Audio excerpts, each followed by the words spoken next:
Hello hello, welcome back to my channel गुरुवक सिग्मास। जैसे हमने बताया था, इससे पहले जीएसटी हमने किया था। आईसीएसई क्लास 10 मैथ्स का रिवीजन चल रहा है बोर्ड एग्जाम के लिए, जो मंडे के दिन में। फिर से सारे बच्चों को मेरी तरफ से ऑल द वेरी बेस्ट।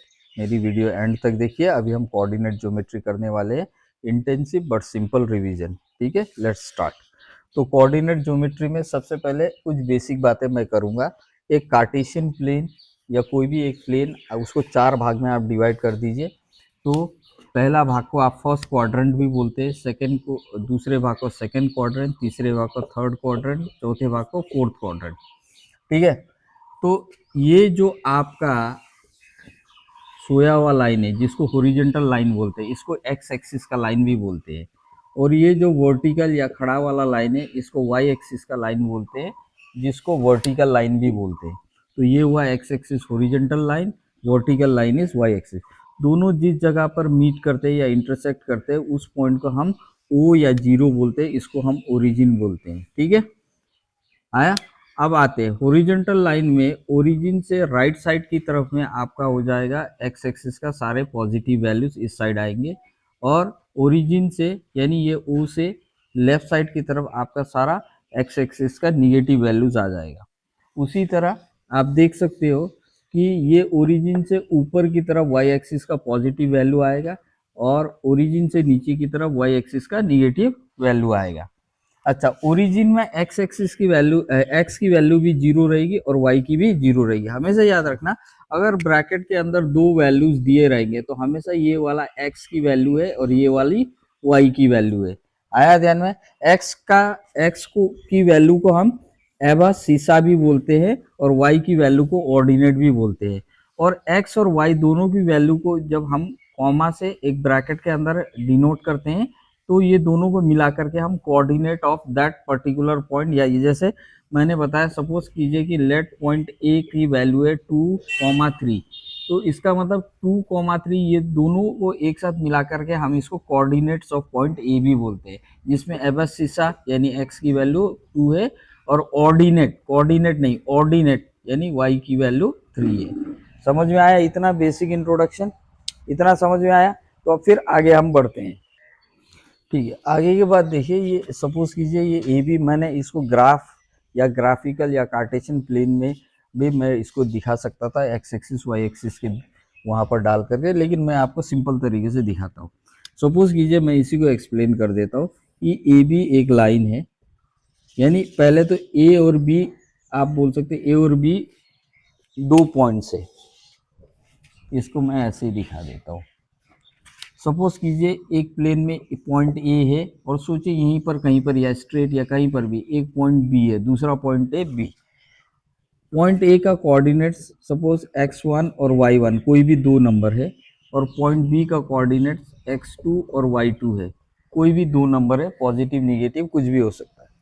अभी इस दो पॉइंट को मैंने एक लाइन के साथ मैंने ज्वाइन कर दिया। ठीक है, एक लाइन के साथ मैंने इसको, स्ट्रेट लाइन के साथ मैंने ज्वाइन कर दिया। ठीक, तो इसकी लेंथ क्या हुई? अगर दो पॉइंट जिनका अपना अपना कोऑर्डिनेट्स है, हाँ, जिनका अपना अपना कोऑर्डिनेट्स है, इस दो पॉइंट को आप एक लाइन से ज्वाइन करते हो, तो what will be the length of A B, या what is the distance between A and B? A और बी के बीच में दूरी कितनी है, डिस्टेंस कितनी है, या ए बी की लंबाई कितनी होगी? तो अगर आपको डिस्टेंस या लंबाई फाइंड करनी है, that means if you want to find the length of A B और distance between two points A and B, then you have to use the distance formula. तो डिस्टेंस फॉर्मूला ही length आपको देगा। ठीक है, या दूरी आपका बताएगा दो पॉइंट के बीच में। तो ये तो आपने पहले भी किया हुआ डिस्टेंस फॉर्मूला, यानी ए बी का लेंथ अगर फाइंड करना है तो आपको डिस्टेंस फॉर्मूला यूज करना पड़ेगा, जिसका फॉर्मूला है √x1 minus x2 whole square plus y1 minus y2 whole square. आया समझ में? ये आपको आया समझ में? सपोज कीजिए कि मैं इसको ले लेता हूँ 2, इसको ले लेता हूँ 3, और इसको ले लेता हूँ सपोज 1, और इसको ले लेता हूँ 2। तो दोनों पॉइंट को ज्वाइन करने में इसके डिस्टेंस फॉर्मूला के हिसाब से कितना डिस्टेंस होगा? तो x1 मेरा कितना है 2, माइनस x2 कितना है मेरा 1, ब्रैकेट दो होल स्क्वायर, प्लस y1 कितना है मेरा 3, माइनस वाई टू कितना है 2 होल स्क्वायर, तो 2 minus 1 1 square plus 3 minus 1 1 square, हाँ 3 माइनस 2 इज 1 सॉरी, तो 1 स्क्वायर का वैल्यू कितना होगा 1 होगा, और 1 स्क्वायर का वैल्यू 1 1 प्लस 1 कितना होगा 2, तो रूट 2 का तो कोई साथी नहीं इसको बाहर निकालने का, इसका मैक्सिमम वैल्यू आप 1.414 लिख सकते हो। ठीक है, तो ये हो गया आपका आंसर। आया समझ में?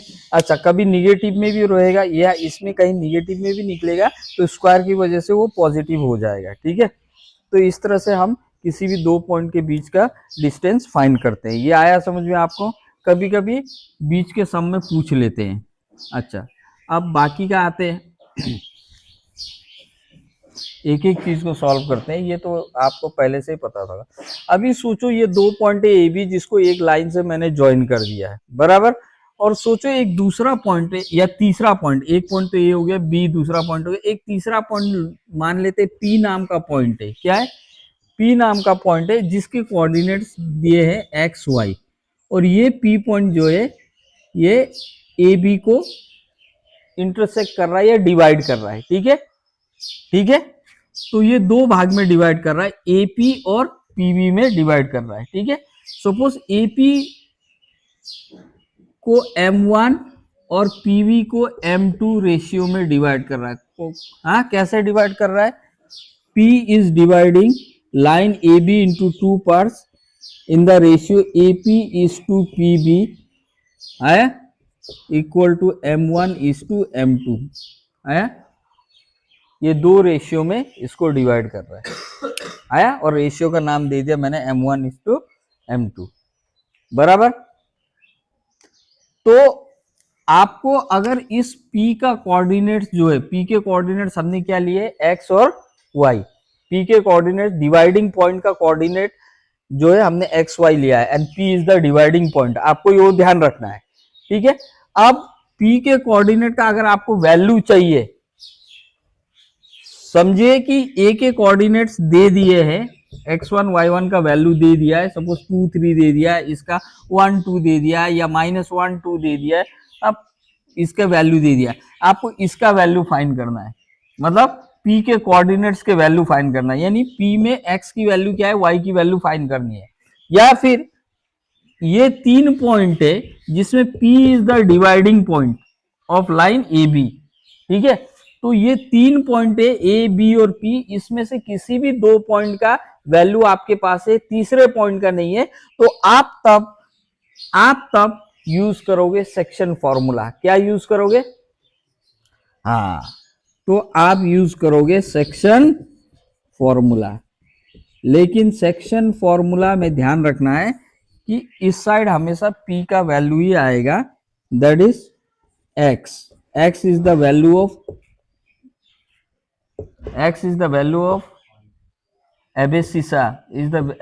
Value of P। ठीक है, x इक्वल टू आया m1 into x2 plus m2 into x1 by m1 plus m2, और फिर y का भी वैल्यू चाहिए, कॉमा देके मैं इधर साइड में लिख रहा हूँ y का भी, तो m1 और y2 प्लस m2 और y1। ये आप थोड़ा सा ध्यान देके सुनिए और इसको याद रखिए, यानी m1 के साथ x2 और m2 के साथ x1, यानी 2 1 1 2 और 2 1। ठीक है, तो उसी हिसाब से y का भी है, तो ये ध्यान रहेगा। तो सेक्शन फॉर्मूला का इस्तेमाल करके हम सम सॉल्व कर सकते हैं। ठीक है, आया? तो मैं यही दिखा देता हूं। चलिए इस सेक्शन फॉर्मूला का एक एग्जांपल से समझते हैं, सिंपल सा एग्जांपल से। सपोज करो, मैं क्वेश्चन नहीं लिखने वाला, सीधे मैं यहीं से लिख देता। सपोज पॉइंट ए के कोऑर्डिनेट से 3 -2 मैंने ऐसे ले लिया रैंडमली, और पॉइंट बी के कोऑर्डिनेट से सपोज -1 2 ऐसे ले लिया, मैंने अपने मन से ले लिया। और पॉइंट पी, आपको ध्यान रखना है कि मैंने पॉइंट पी मिडिल में है ऐसा नहीं बोला है, मिडिल में नहीं है। सपोज पॉइंट पी यहाँ पर है, इसके कोऑर्डिनेट्स एक्स वाई है, जिसको हमने फाइंड करना है, क्वेश्चन मार्क लगा देता हूँ। इसने ए पी को रेशियो 1:2 में डिवाइड किया हुआ है, यानी ये रेशियो है m1 is 1 and m2 is 2। इस हिसाब से आप मतलब मान सकते हो, एग्जैक्टली तो नहीं है। तो अभी आपको क्या फाइंड करना है, कोऑर्डिनेट्स ऑफ पी फाइंड करना है, ठीक है। ठीक, या हो सकता है कभी कोऑर्डिनेट्स ऑफ पी दे दे, ए का कोऑर्डिनेट फाइंड करना है, पी और बी का दे दे, ए का फाइंड करना है, या ए और पी का दे दे कोऑर्डिनेट्स और बी का फाइंड करना है, ऐसा भी हो सकता है। तो आपने सेक्शन फॉर्मूला ही इस्तेमाल करना है। समझ में आया? कब करना है? जब दो पॉइंट को एक लाइन ज्वाइन करती है और कोई तीसरा पॉइंट उसको डिवाइड करता है दो रेशियो में, M1:M2 में। तो आप देख सकते हो, मैं बोल दूंगा, अगर मेरा क्वेश्चन इस हिसाब का है तो मैं बोलूंगा लेट, क्वेश्चन तो लिखने की जरूरत नहीं, समझ में आ गया आपको। तो suppose let M1:M2 equal to कितना रेशियो में, AP:PB हमारा दिया 1:2, तो वही है हमारा M1:M2। तो ये इसको M1 ले सकते हैं यहाँ से यहाँ तक AP को, और PB को 2 ले सकते हैं, M2 आया, रेशियो में है, हम इसी हिसाब से लिखेंगे। ठीक, अब आपको पता चल गया है कि लेट x1 और y1, मैं पहले लिख देता हूँ। x1 ये पॉइंट ए को ले लो या पॉइंट बी को ले लो, कोई प्रॉब्लम नहीं, मैं सीधे ही लूंगा। पॉइंट ए का x1 लूंगा, ये हो गया x1 3 और ये हो गया y1 -2, ठीक है। x2 हो गया हमारा ये b का -1 और y2 हो गया मेरा 2। मैं इसलिए लिख रहा हूँ ताकि मिस्टेक नहीं हो करने में। बहुत बार होता है कि आप डायरेक्टली मतलब वहां से देख करके नोट डाउन कर लेते या सब में डाल देते, तो बहुत सारे बच्चे से मिस्टेक हो जाता है, और एग्जाम में तो आपको रीचेक करते वक्त इतना पकड़ में भी नहीं आएगा। इसलिए मिस्टेक नहीं करना, 1 मिनट आप ज्यादा ले लो, ठीक है। अच्छा, उसके बाद में पी का कोऑर्डिनेट्स तो हमने XY ले लिया। Let coordinates of P B x, y, ये भी मैंने लिख दिया, खत्म। क्योंकि मैं अपने मर्जी से इसको XY, अगर क्वेश्चन में नहीं दिया है, मैंने अपने मर्जी से लेना है, तो लेट बोल के लिखना जरूरी है। आया? अब मैं क्या करूंगा, यूजिंग सेक्शन फॉर्मूला, बिल्कुल आसान है। सेक्शन फॉर्मूला का इस्तेमाल करो। x इक्वल टू M1 और X2 प्लस M2 और X1 by M1 plus M2, ठीक है। तो M1 कितना है, x का तो हमको वैल्यू फाइंड करना है, तो इसलिए मैं यहाँ पर कुछ नहीं लिख रहा हूँ। M1 कितना है, 1 है, आप देख सकते हो M1:M2, तो इसको मैं टेंटेटिवली 1 पकड़ूंगा और M2 को 2 पकड़ूंगा। तो M1 1 हो गया, और x2 ढूंढो, यहाँ पर ढूंढो कितना है, -1 प्लस M2 कितना है मेरा 2 इंटू x1 ढूंढो -1, x1 कितना है 3, -1 नहीं 3, देखा है गड़बड़ हो जाता है। M1 1 प्लस 2, M1 1 और प्लस M2 2, ऐसा। तो 1 1 जा 1, माइनस में एक ही माइनस इंटू हो रहा था, माइनस लिखेंगे, जोड़ा माइनस इंटू हो रहा होता तो हम यहाँ पर प्लस लिखते, या कुछ नहीं लिखते भी तो प्लस आ जाता, ये समझ में आ जाता। 2 3 जा 6/3, तो ये हो गया difference sign subtract, so we will write 5, sign of always biggest number, तो प्लस का साइन है तो यहाँ प्लस आएगा, नहीं आने से भी सिंगल नंबर में प्लस है, समझ में आता है, नहीं लिखने से भी चलेगा सिंगल नंबर के लिए। 5/3, क्या ये कटेगा, डिवाइड होगा, नहीं होगा, तो इसको ऐसे रख दो। तो x का कोऑर्डिनेट x का वैल्यू हो गया 5/3, ये आया समझ में, ये समझ में आया। अब उसी तरह मैं इधर थोड़ा सा y का भी बना लेता हूँ। y equal to M1 into y2 plus M2 into y1 by M1 plus M2। तो M1 मेरा 1 है, y2 में मुझे ढूंढना पड़ेगा, यहाँ पर 2 है, 2 लिखे।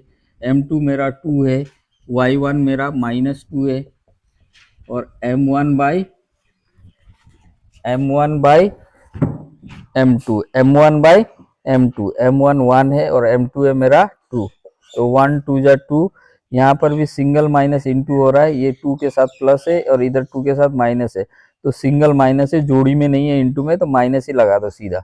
तो 2 2 जा 4, नंबर तो इंटू होगा, by 3। Again this is having plus sign, difference sign always subtract, 4 में 2 गया, 2 बचा, और साइन ऑफ बिगेस्ट नंबर हमेशा 4 बड़ा है तो 4 के साथ माइनस है, माइनस, नीचे का 3 कटेगा क्या, नहीं, तो ये इसका y का वैल्यू हो गया।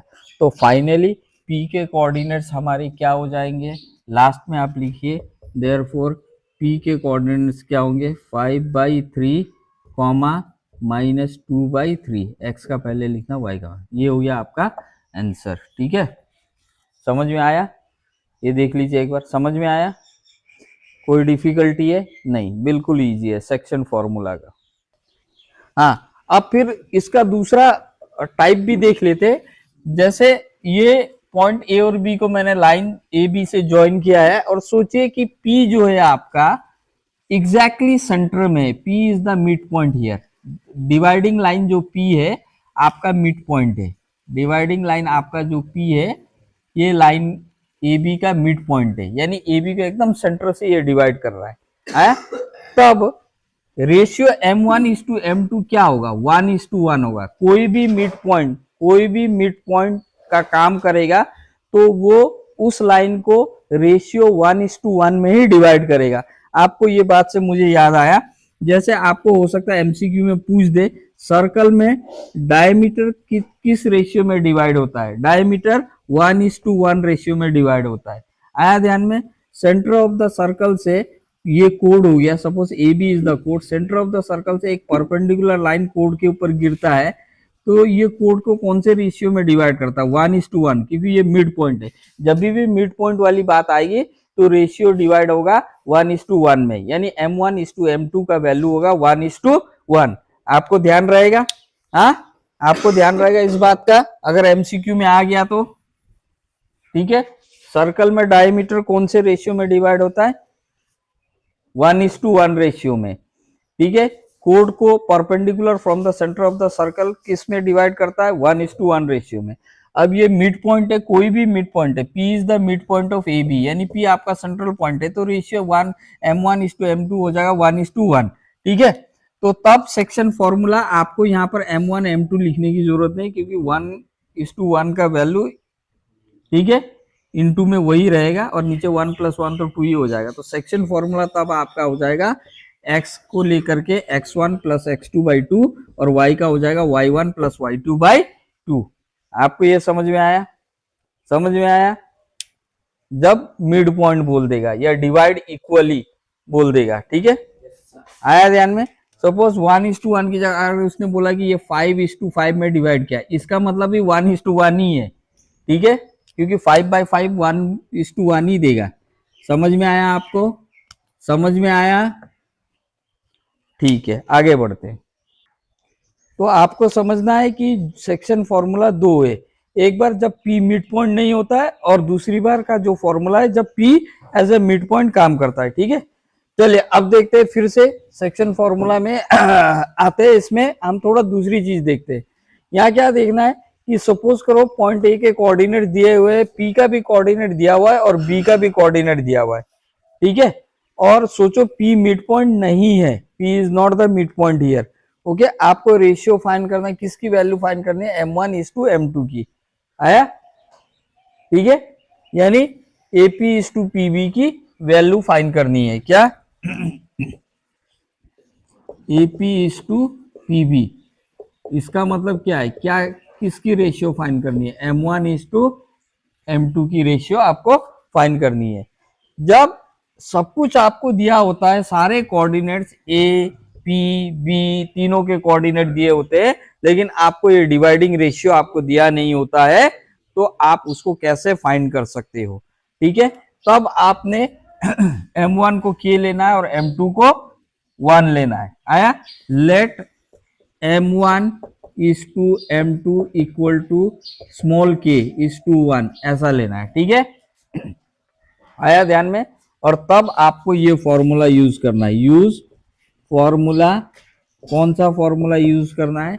x की कोऑर्डिनेट के लिए k × x2 प्लस x1/k+1, और y के लिए फॉर्मूला यूज करना है k × y2 प्लस y1/k+1। ये फॉर्मूला यूज करना है। ठीक है, इसके ऊपर अभी हम एक छोटा सम भी कर लेंगे। चलिए शुरू करते हैं, इसको समझते हैं एक एग्जांपल के साथ। हाँ, जैसे मैंने पॉइंट ए के कोऑर्डिनेट्स दे दिए 1 2, पॉइंट बी का कोऑर्डिनेट दिया है 3 4, और P डिवाइडिंग पॉइंट का कोऑर्डिनेट दिया है 2 3, और यहाँ पर रेशियो M1:M2 जो रेशियो है वो नहीं दिया है, क्वेश्चन मार्क मैंने लगा दिया है। तो आपको इसका मतलब है आपको फाइंड करना है M1:M2 कितना है, आया ध्यान में, ठीक है। यानी M1:M2 कितना है, मतलब आपको क्या फाइंड करना है, AP, इसका मतलब AP:PB, AP:PB फाइंड करना है, क्योंकि यही है आपका M1:M2। आया समझ में, आया समझ में। तो फिर फॉर्मूला मैंने क्या बताया था, तो मैं बोलूंगा let AP:PB is equal to M1:M2 is equal to K:1। ये लेना है। जब आपका M1 M2 फाइंड करने की बारी आएगी और तो आपने क्या लेना है, K:1 लेना है। यानी आपका M1 को टेंटेटिवली आपने K पकड़ा है और M2 को 1 पकड़ा है, ठीक है। तब फॉर्मूला क्या होगा आपको पता है, आपको पता है यूजिंग सेक्शन फॉर्मूला। ये सेक्शन फॉर्मूला ही है भैया, मत भूलना है। x equal to K:(x2) plus क्या है x1/K+1 बराबर, यही था, यही था। तो x1 आपका कितना, सॉरी x कितना है आपका, ये x, p का वैल्यू ये x है, ये y है, ये x1, ये y1, ये b का x2, ये y2 बराबर। या तो आप एक लाइन, ये जो लाइन दिया रहेगा इसी को खींच करके यहाँ पर इंडिकेट कर देना ताकि आपसे गलती ना हो। आया ध्यान में, पेंसिल से इंडिकेट कर देना ऐसा करके, तो आपसे गलती नहीं हो। जहां तक ये ज्योमेट्री का जो भी क्वेश्चंस रहेगा उसका फिगर आप बना लेना, एग्जैक्ट मेजरमेंट से नहीं होगा तो भी मतलब रफली नीटली क्लीनली बना लेना, पेंसिल स्केल का इस्तेमाल करके बना लेना। तो x की जगह में मैं यहाँ पर लिख दूंगा 2, क्योंकि मेरे पास वैल्यू है, k का नहीं है, नहीं लिखूंगा। x2 कहाँ है, यहाँ है 3, k×3 प्लस x1 कितना है मेरा 1, और यहाँ है मेरा K+1, यही है ना, यही है। इसको फिर इधर सॉल्व करते हैं। K+1 ये दोनों दो नंबर है तो मैं ब्रैकेट डाल देता हूँ, ये इधर जाएगा, डिवाइड है तो 2 के साथ इंटू का 2 × K+1 इक्वल टू यहाँ क्या बचा, K×3 इज 3K+1। अब यहाँ 2 दोनों के साथ इंटू करेगा, 2 × K, 2K प्लस 2 1 जा 2, ये प्लस ये वाला है, ये हो गया आपका 3K+1। K को एक जगह जमा करो, 3K को इधर लेके आता हूँ, 2K प्लस 3K है, ये आ जाएगा तो इधर इक्वल टू पार करेगा तो प्लस हो जाएगा माइनस, अगर माइनस होता तो प्लस हो जाता। तो +2 को इधर लेके जाऊंगा, यहाँ है +1, +2 जाके हो जाएगा -2, ठीक है। ये समझ में आया आपको।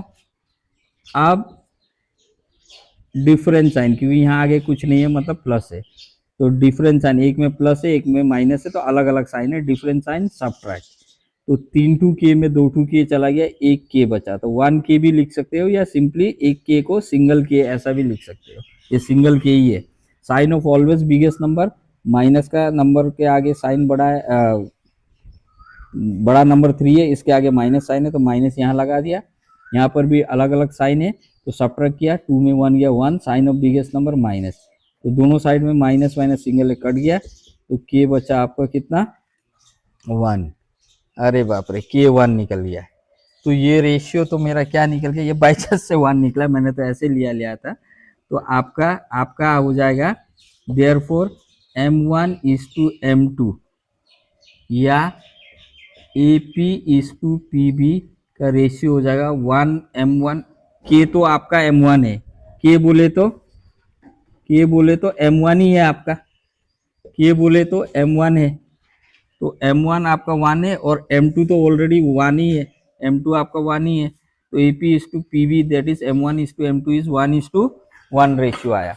अच्छा, 1:1 रेशियो ये बाई चांस से आया है, ठीक है, ये बाई चांस से आया है, क्योंकि यहाँ पर M1:M2 जो हमने लिया था लेट बोल के K:1, तो M1 को हमने K लिया हुआ है और M2 को तो 1 लिया हुआ है, ठीक है।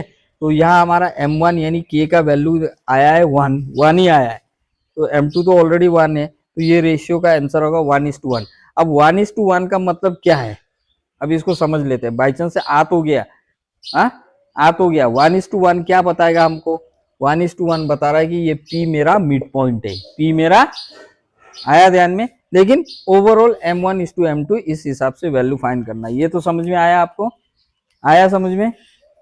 चलिए आगे बढ़ते हैं। चलिए अब इस पैटर्न में आगे बढ़ते हैं, सेंट्रोइड ऑफ ए ट्राइंगल के बारे में बात करते हैं। सेंट्रोइड ऑफ ए ट्राइंगल क्या रहता है? देखिए ये एक ट्राइंगल है एबीसी जिसके 3 कॉर्नर पॉइंट है, जिसको हम वर्टेक्स बोलते हैं और प्लूरल में वर्टिसेस बोलते हैं। ठीक है, 3 corner point vertex singular, plural में वर्टिसेस। 3 वर्टिसेस है ए बी और सी। ये ए वर्टेक्स का जो आपका कोऑर्डिनेट है उसको मैंने लिया है x1 y1, बी का लिया है x2 y2 कोऑर्डिनेट्स और सी पॉइंट का लिया है मैंने x3 y3। ठीक है, एक सेंट्रोइड ट्राइंगल का आप बोल सकते हैं, एक किस्म से सेंट्रोइड ट्राइंगल का ये पॉइंट को सेंट्रोइड लिया हुआ है। ट्राइंगल का आप एक सेंटर पोर्शन मान सकते हो। ठीक है, तो इसको मैंने डिनोट किया है centre of the triangle with G और इसका कोऑर्डिनेट लिया है मैंने x और y। ठीक है, सेंट्रोइड जब भी ट्राइंगल का जो सेंट्रोइड होता है वो आपके इस लाइन को, मतलब आपके ये लाइन को जो सेंट्रोइड से पास होके जाता है इसको 2:1 रेशियो में डिवाइड करता है। ठीक है, यानी इसका M1 2 है और M2 1 है। ठीक, आया ध्यान में। अच्छा वो सब छोड़िए, अगर आपको एक ट्राइंगल का तीनों वर्टिसेस ए बी सी का कोऑर्डिनेट दिया हुआ है और आपको जी यानी सेंटर का कोऑर्डिनेट, सेंट्रोइड का कोऑर्डिनेट एक्स वाई फाइंड करना है, तो उसका फॉर्मूला क्या है? उसका फॉर्मूला है coordinates of centroid G is X का फॉर्मूला है x1 plus x2 plus x3 divided by 3 और y फाइंड करोगे y1 plus y2 plus y3 divided by 3 से। बिल्कुल इजी है। ठीक है, ठीक है। अब आप बोलोगे सर फिर इसका क्या है, M1:M2 कब इस्तेमाल करना है? सपोज करो आपको पता है, ये अलग से दिखाता हूं, ये A है ये D है। A का कोऑर्डिनेट मैंने लिया है x1 y1 और D का कोऑर्डिनेट यहाँ के हिसाब से x4 y4 लिया है। यहाँ पर G है आपका सेंट्रोइड, ये 2:1 में इसको डिवाइड कर रहा है। यानी आप अगर इसको सीधा करके देखोगे तो ये ऐसे दिखाई देगा जैसे सेक्शन फॉर्मूला में आपको दिखाई दिया था लाइन, उस तरह दिखा देता हूं आपको। ये हो गया A जिसकी कोऑर्डिनेट है x1 y1 और D जिसकी कोऑर्डिनेट मैंने यहाँ पर के लिए लिया था x4 y4 आया, और यहाँ पर आपका G कोऑर्डिनेट है जो P की जगह में काम कर रहा है। ठीक है, ये कौन सा रेशियो में डिवाइड कर रहा है? 2:1। सेंट्रोइड हमेशा आपके ट्रायंगल की इस लाइन को 2:1 में डिवाइड करेगा। आपने ये बात ध्यान रखनी है। ठीक है, अच्छा तो यहाँ पर अगर आपको G का कोऑर्डिनेट तो आपको एक्स वाई है बराबर, ये x की वैल्यू हम ऐसे करके इस फॉर्मूला से फाइंड करेंगे, y की वैल्यू इस फॉर्मूला से हम फाइंड करेंगे। ठीक है, सपोज कीजिए अभी आपके पास एक्स वाई की वैल्यू है, प्रॉपर वैल्यू है, x1 y1 की वैल्यू है, आपको x2 y2 की वैल्यू फाइंड करनी है तो आप सेक्शन फॉर्मूला का इस्तेमाल करके फाइंड कर सकते हो। बराबर, समझ में आया? तब आपने M1:M2 में यह लेना है। समझ में आया? वैसे सेंट्रोइड के कोऑर्डिनेट फाइंड करने के लिए इसकी जरूरत नहीं है आपको।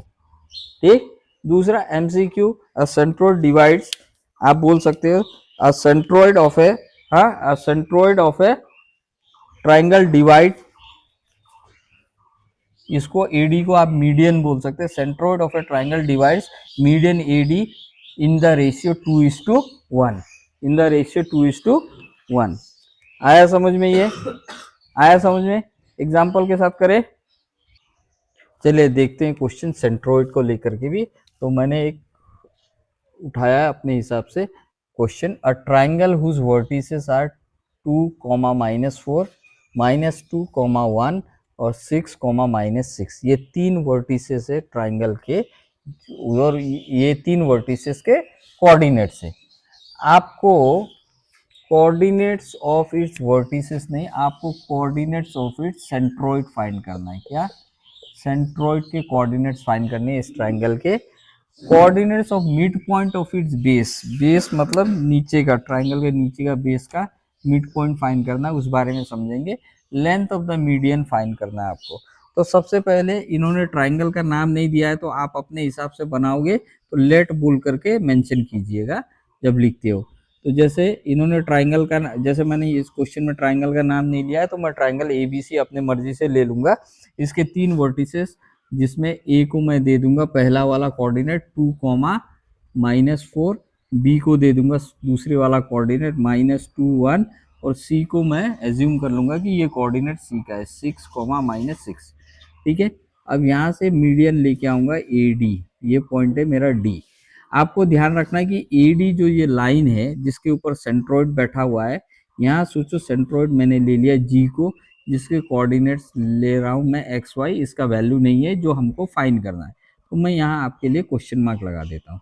लेकिन हमको पता है कि सेंट्रोइड जो है G है, ये लाइन को AD वाले लाइन को, यानी AD मीडियन को 2:1 में डिवाइड करती है, यानी इनका M1:M2 रहेगा 2:1, ये अपने को पता है।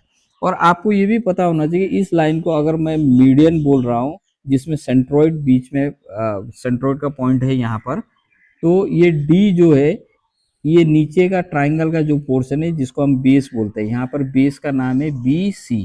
तो ये जो D पॉइंट है आपका, ये मिड पॉइंट रहेगा BC का, ये मिडिल पॉइंट रहेगा BC का।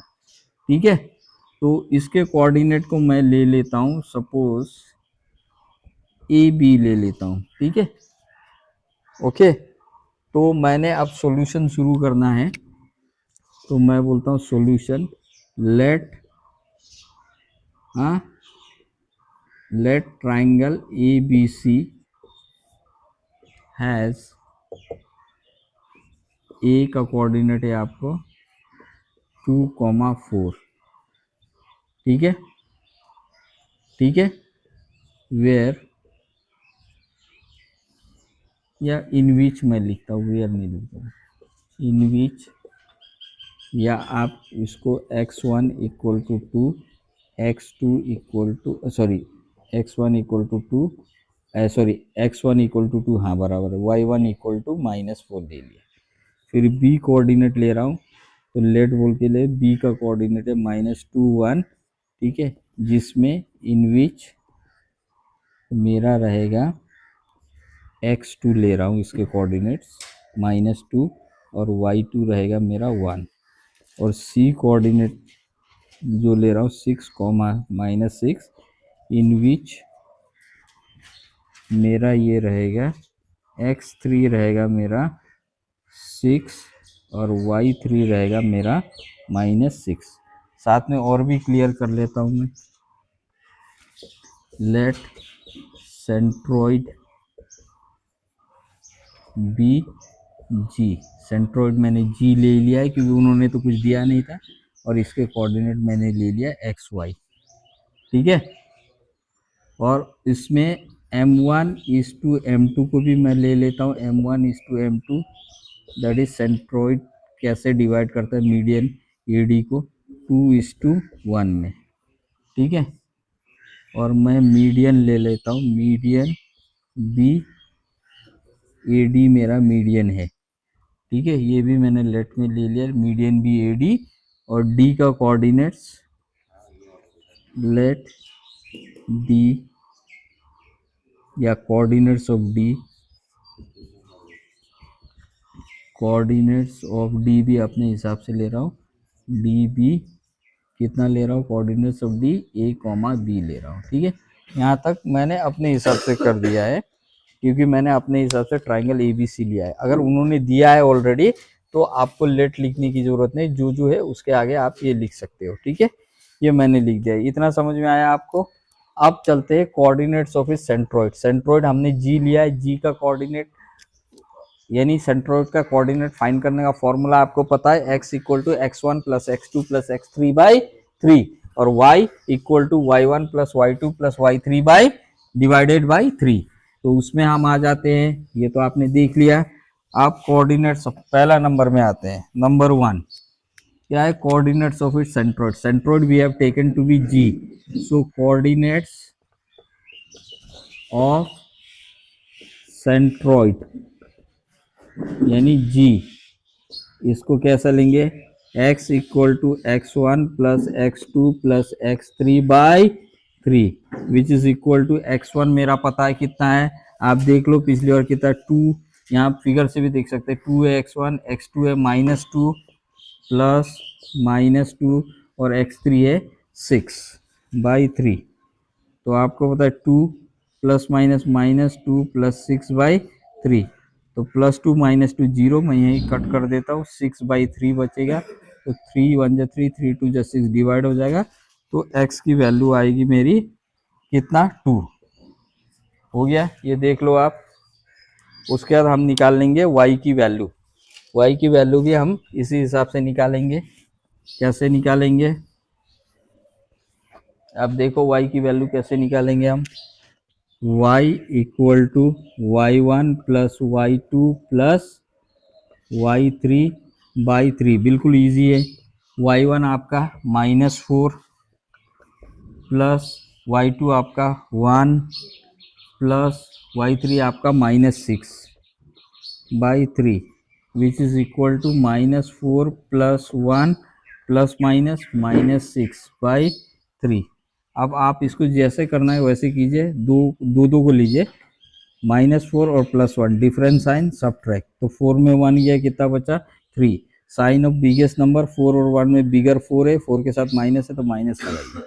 उसके बाद आपके पास अनटच वाला है -6, नीचे का बाई 3 लगा दीजिए। अब सेम साइन दिख रहा है, सेम साइन एडिशन, तो 3 + 6 आपका 9, साइन ऑफ बिगेस्ट नंबर 6 के साथ माइनस का साइन है तो माइनस बाई 3, कटिए 3 1 जा 3, 3 3 जा 9, -3, y के कोऑर्डिनेट से -3, यानी आपके सॉरी y के कोऑर्डिनेट्स बोल रहा हूँ, y है -3, तो देयरफॉर आप लास्ट में लिख सकते हैं सेंट्रॉइड g, या कोऑर्डिनेट्स ऑफ सेंट्रॉइड g लिखते हैं, ऐसे लिखते हैं ना, कोऑर्डिनेट्स ऑफ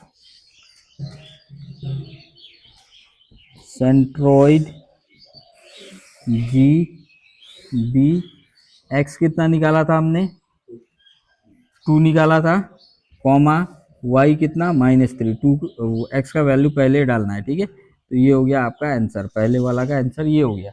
समझ में आया, समझ में आया, बिल्कुल डिफिकल्ट नहीं था, फॉर्मूला भी बिल्कुल लीजिए। तो g के कोऑर्डिनेट से यहाँ पर जैसे xy है तो ये हो गया 2, -3y के, ठीक है, ठीक है, ठीक है। अब आते हैं, आपको पता है कि सेंट्रॉइड जिस लाइन पर पड़ता है उस लाइन को मीडियन बोलते हैं, और वो लाइन का जो अदर एंडिंग जो बेस के ऊपर गिरने वाला पॉइंट है, ये डी पॉइंट जिसको मैंने बोला, ये बीसी के लिए आपको मिड पॉइंट का भी काम करेगा, ठीक है। अब आपको coordinates of mid point of its base, तो मिड पॉइंट तो ये डी है, तो मिड पॉइंट का फॉर्मूला इस्तेमाल करेंगे। यहाँ अगर हम देखेंगे D is a mid point, खाली डी का हमको ये फाइंड करना है, ये क्वेश्चन है, तो आप देखोगे सिंपल सेक्शन फॉर्मूला में नहीं, एक पॉइंट बी है, एक पॉइंट सी है, बी का कोऑर्डिनेट है -2 और 1, और सी का कोऑर्डिनेट है 6 -6, और ये डी एकदम मिड पॉइंट में आ गया है क्योंकि ये मीडियन का, ये मीडियन लाइन का एक पॉइंट है। तो डी के कोऑर्डिनेट हमने ए बी ले लिया है, ठीक है। इसको हम एक्स वाई भी ले सकते थे, लेकिन एक्स वाई मैंने सेंट्रॉइड जी का लिया है, इसलिए मैंने इसको ए बी ले लिया है। तो आप सेक्शन फॉर्मूला का रिकॉल कीजिए इसी वीडियो में कि जब मिड पॉइंट होता है, दो पॉइंट को ज्वाइन करने वाली लाइन और बीच में एक पॉइंट जो मिड पॉइंट का काम करता है, आपको पता है ये इसका फॉर्मूला क्या है, मिड पॉइंट के कोऑर्डिनेट का फॉर्मूला है x1 + x2 by 2 and y1 + y2 by 2। तो यहाँ पर मिड पॉइंट का फॉर्मूला है, मैं बोलूंगा using mid point formula, using क्या, mid point formula which is also a section formula only. तो यहाँ पर x लेते थे हम जनरली, लेकिन x हमने सेंट्रॉइड पर ले लिया है, तो हमने इसको इसी वजह से d का कोऑर्डिनेट a लिया है, तो x की जगह मैं a लिखूंगा, x1 + x2 बाई 2।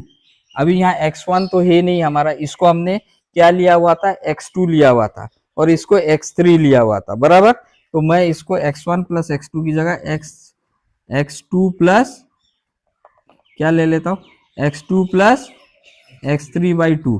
तो x2 आपका कितना है -2, और x3 कितना है +6, -2 प्लस और x3 है 6/2। तो difference sign subtract 4 sign of biggest number plus आएगा, सिंगल नंबर के लिए प्लस नहीं लिखने से भी चलेगा, बाई 2। तो काटो, डिवाइड करो, 2 1 जा सॉरी 2 2 जा 4, नीचे 1 रहेगा, 1 नहीं लिखने से भी होगा, नीचे का नहीं लिखने से होगा, लेकिन न्यूमरेटर का 1 रहेगा तो लिखना पड़ेगा। तो इसका कोऑर्डिनेट हो गया, एक का तो कोऑर्डिनेट हमने निकाल लिया, ये है 2 कॉमा, दूसरा बी का कोऑर्डिनेट, बी यहाँ हमने y की जगह लिया है, तो ये होगा y, ये हमने एक्चुअली y2 लिया था, तो y2 plus y3 plus y3/2 mid point के हिसाब से। तो y2 है हमारा 1 और y3 है आपका, अच्छा बीच में प्लस है, प्लस लगाए, y3 है आपका -6, तो -6 लगाए बाई 2, तो 1 प्लस माइनस -6/2, फिर से यहाँ पर 1 के आगे प्लस है, तो डिफरेंट साइन हो गया, अलग अलग साइन हो गया, तो सब्ट्रैक्ट करेंगे, 6 में 1 गया 5, साइन ऑफ बिगेस्ट नंबर 6 बड़ा है, इसके पहले माइनस है तो माइनस लगाओ, बाई 2, डिवाइड होगा नहीं होगा, इसको -5/2 रखो, या -2.5 भी रख सकते हो आप, या -2.5 भी रख सकते हो, आपकी मर्जी है। तो डी के कोऑर्डिनेट्स हो है आपके 2, -5/2 या -2.5, ये कोऑर्डिनेट्स हुए डी के, ठीक है। And D is the midpoint of the base BC। आया समझ में, ये आया। फिर हमको फाइंड करना length of the median. Length of the median का मतलब क्या है, यानी आपको AD का लेंथ फाइंड करना है, तो वो डिस्टेंस फॉर्मूला से हम फाइंड करेंगे, मैंने आपको बताया भी था, 2 पॉइंट के बीच की दूरी या लेंथ हम डिस्टेंस फॉर्मूला से फाइंड करेंगे, ठीक है। तो अगर मैं बोलता हूं,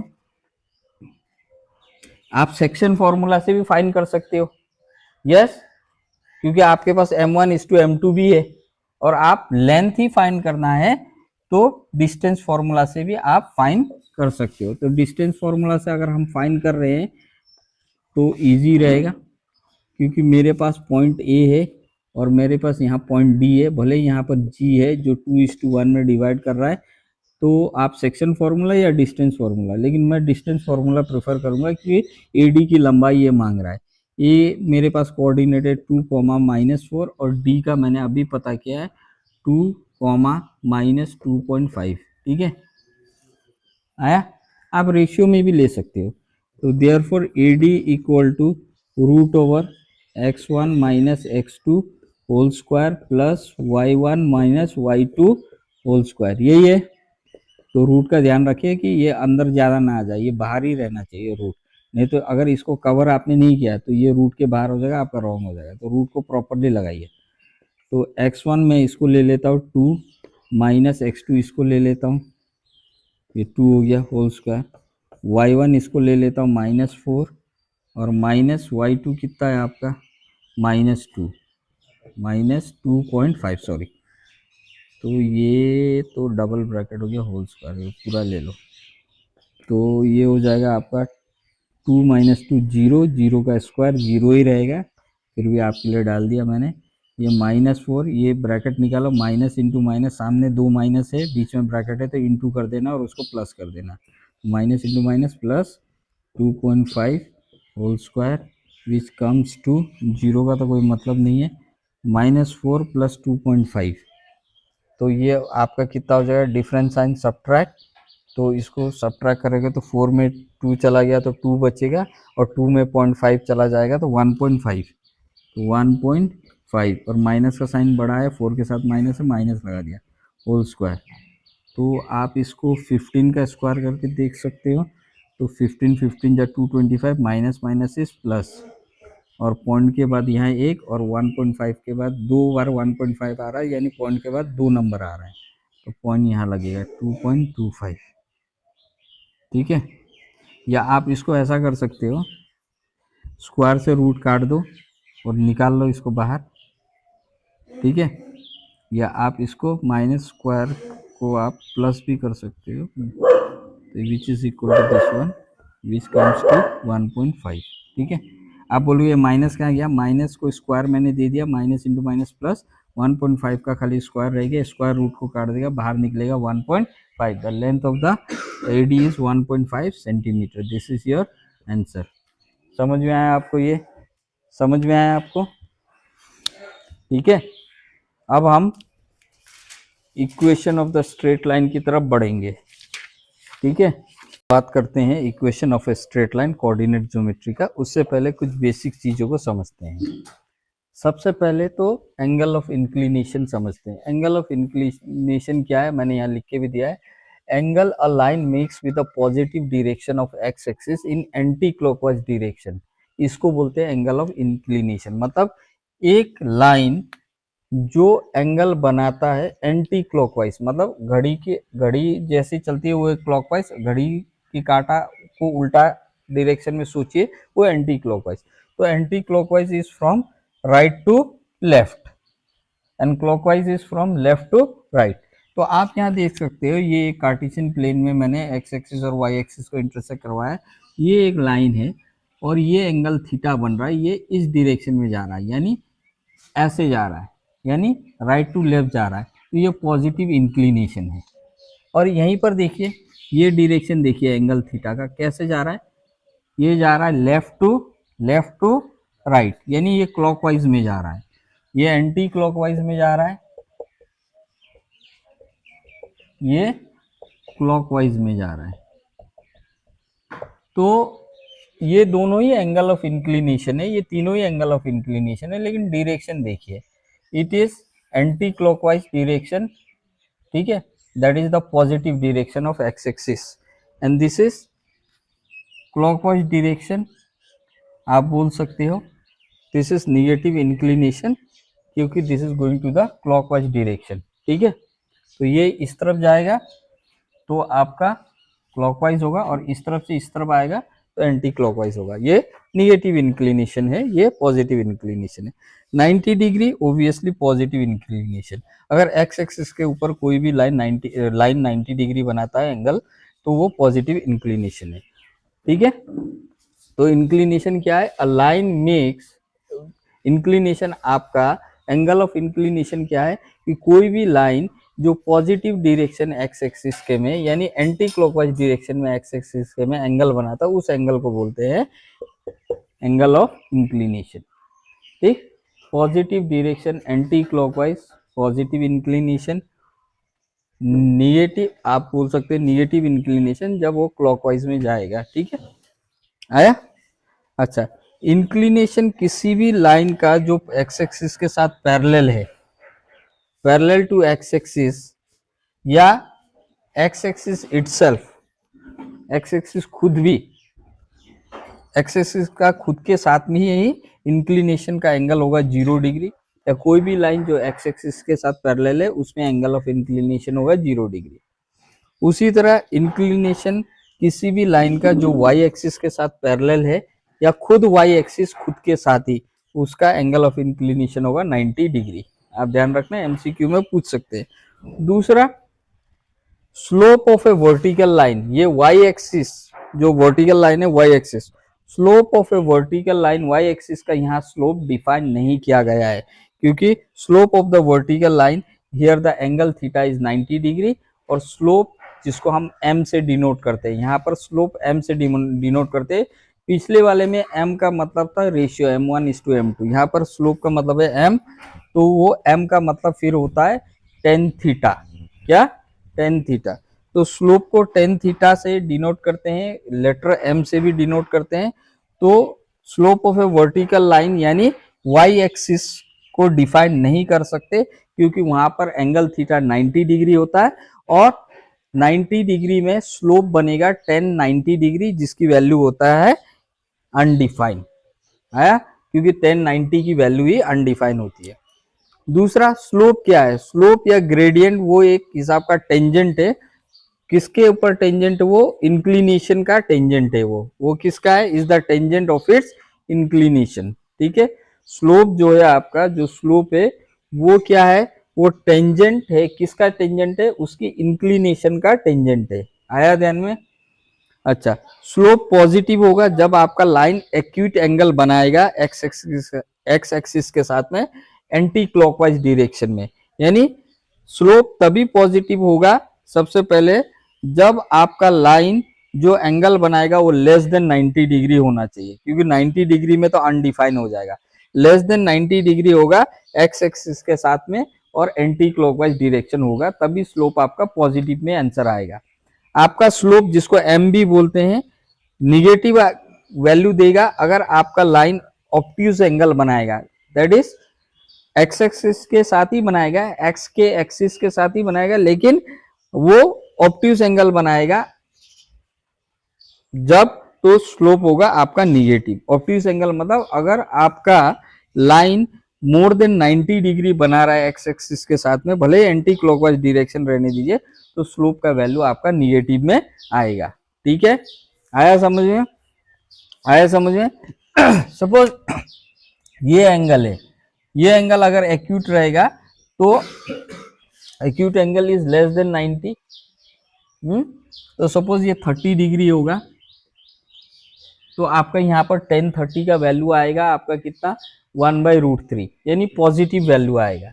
अभी ये 60 tan 60 आ जाएगा, फिर tan 60 का वैल्यू आ जाएगा √3, ये भी पॉजिटिव है। लेकिन ये एग्जैक्टली 90 आ जाएगा, tan 90 का वैल्यू क्या हो जाएगा, सीधा ये स्ट्रेट हो जाएगा। tan 90 में लाइन इस तरह स्ट्रेट हो जाएगा, तो tan 90 का वैल्यू हो जाता अनडिफाइंड, तो यह अनडिफाइंड हो जाएगा। ठीक है, it is parallel to Y axis, देखो वाई एक्सिस ऐसा खड़ा है, ये लाइन भी ऐसा खड़ा है, पैरेलल टू वाई एक्सिस है। ठीक, अच्छा इसका वैल्यू 90 के ऊपर कर देते हैं, जैसे 120 कर देते हैं, 120 is more than 90, 120 is more than 90, so it is obtuse. तो 120 का जो वैल्यू है 10 का जो 60 का आपका √3 है, तो 120 यानी इसका डबल, इसका वैल्यू होगा -√3, क्योंकि ऐसे भी मैंने बोला है स्लोप का वैल्यू निगेटिव होगा इफ आपका लाइन ऑब्ट्यूज एंगल बनाता है, यानी एंगल ग्रेटर देन 90 डिग्री बनाता है, एक्स एक्सिस के साथ ही बनाता है। अभी यही एंगल अगर आपका ऑब्ट्यूज एंगल हो जाएगा, 90 से ऊपर हो जाएगा, तो आपका स्लोप का वैल्यू पक्का भी माइनस में आना चाहिए। ये बात आई आपको समझ में? ये बात आई समझ में?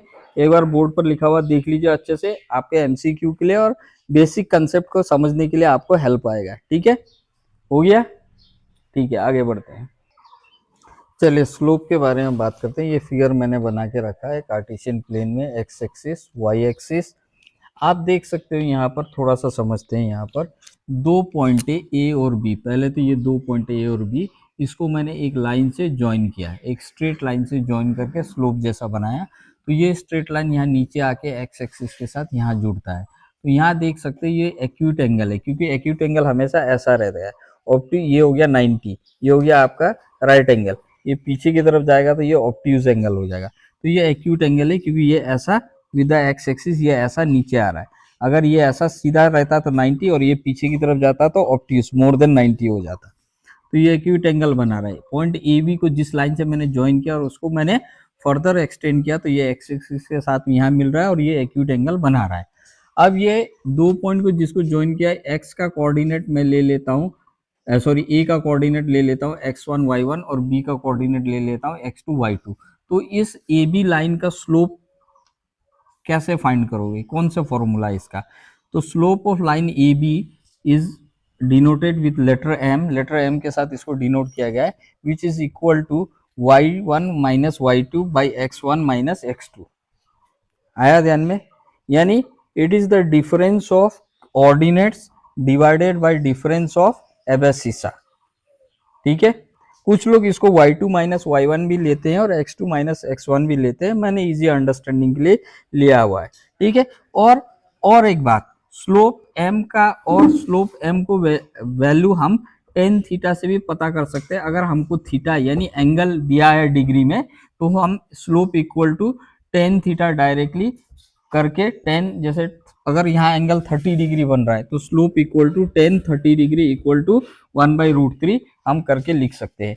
वैसे ट्रिगोनोमेट्री का टेबल आपको कम से कम 0 से 90 तक आपको याद करना है, जो आपके मैथ्स में ट्रिगोनोमेट्री में है ही। ठीक है, आया समझ में? तो स्लोप को हम ऐसे भी करके भी फाइंड कर सकते हैं, difference of ordinates by divided by difference of abscissa, that is y1 minus y2 by x1 minus x2, या एंगल दिया हुआ है तो m equal to tan theta करके फाइंड कर सकते हैं। दूसरा, अगर दो लाइन पैरेलल है तो उनके स्लोप्स इक्वल होगा। जितना भी स्लोप लाइन 1 का होगा उतने ही स्लोप का वैल्यू लाइन 2 का भी होगा, या जितना स्लोप का वैल्यू लाइन 2 का होगा उतने ही स्लोप का वैल्यू लाइन 1 का होगा, प्रोवाइडेड दोनों line parallel to each other है। दूसरा देखिए, अगर ये दो लाइन, कोई भी दो straight line perpendicular to each other होता है, यानी दोनों के बीच में इंटरसेक्टिंग पॉइंट पर 90 डिग्री बनता है, तो they are perpendicular to each other. ये वैसे में जैसे मैंने बताया एंगल थीटा आपका होगा 90 डिग्री। तो ऐसे लाइंस के स्लोप जो परपेंडिकुलर है एक दूसरे से, जो 90 डिग्री एंगल बनाते हैं अपने इंटरसेक्टिंग पॉइंट में, उनका स्लोप का प्रोडक्ट होगा -1, यानी slope of m1 into slope of m2, यानी slope of line 1 into slope of line 2 equal to -1। इसको आप फर्दर ऐसे भी लिख सकते हो कि आप इसको ऐसे भी लिख सकते हो, slope m1 is equal to -1 by m2, या slope m2 is equal to -1 by m1, आप ऐसे भी लिख सकते हो।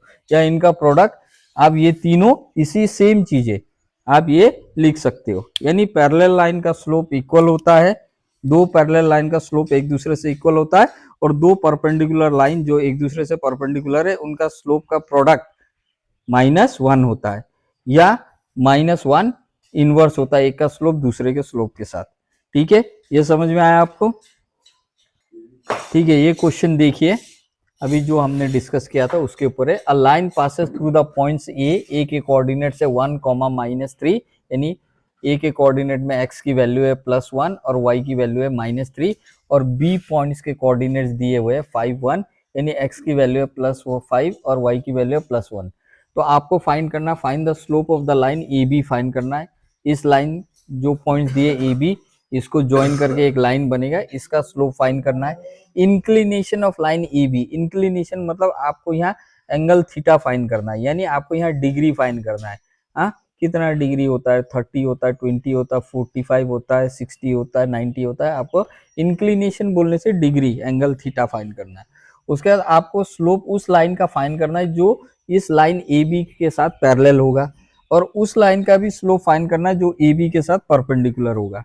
ठीक है, तो बिल्कुल इजी है, कोई बड़ी बात नहीं है। आपको रिकॉल करवा देता हूं, अभी अभी हमने फॉर्मूला डिस्कस किया था, slope of line A B का स्लोप। तो ए का जो कोऑर्डिनेट्स है उसको हम x1 y1 ले लेंगे, 1, -3 है तो इसको मैं x1 पकड़ लेता हूँ, इसको y1 हल्के से पेंसिल से मैं लिख लूंगा ताकि मुझे हेल्प होगा। तो b का कोऑर्डिनेट है मेरा 5, 1, तो इसको मैं ले लूंगा x2 y2।